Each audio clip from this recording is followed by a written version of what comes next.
time, she had this very annoying habit of needing my attention every time I picked up the phone. Sound familiar? I would try to carry on a conversation to an ongoing barrage of mom, mom, moms. And of course, I would get very annoyed, and I would lose my patience altogether. So of course I made a rule. When mommy is on the phone, do not interrupt unless you or your friend is bleeding or in need of immediate medical attention. I'm a very compassionate mom. So my resolve was tested one day when it was my turn to drive Kelsey and her 4-year-old friend Matthew to gymnastics, and Matthew's mom, Janet, dropped him off before I was driving them to the class. When Matthew arrived, I sent him to the basement where Kelsey was watching a PBS program called Big Comfy Couch. This was a while ago. Do any of you remember Big Comfy Couch? And they were watching it on our new big 70-inch TV. This cinematic extravagance came equipped with a universal remote, a term that sounded very Star Trek to me, like universal translator. We were just beginning to figure out the very basic functions. So to anyone walking 10 steps down to the basement, it sat in full view. So they were watching Comfy Couch, so I went back upstairs and started to clean the kitchen when the phone rang.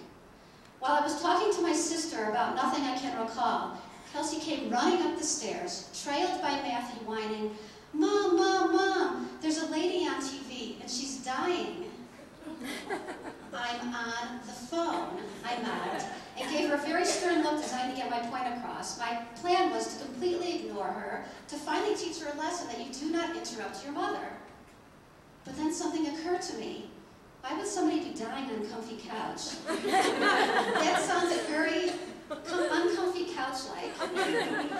I told my sister I'd call her back and started down the stairs to investigate.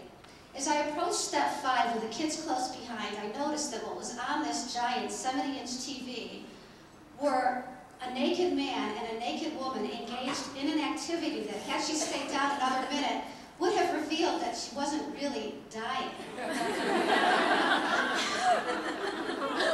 Shocked, I dove for the remote, tapped it, and turned it off. "Hey, we were watching." So I ushered her off to a coloring project and said, "No, no, no, it's fine." What I believe had happened was that Matthew didn't like Comfy Couch and was not shy about playing with my universal remote. And unbeknownst to us, we had the Spice Channel on TV, and he located it. That's my story, and I'm sticking to it. So after gymnastics, when I drove Matthew home, I pulled his mother, Janet, aside and said, "The thing is, I accidentally exposed Matthew to pornography this morning." A pronouncement that I was sure was going to get me cut out of the carpool. But thankfully, she had a sense of humor and found the story really funny. And said she'd let me know if he ever mentioned the incident, which surprisingly neither child ever did.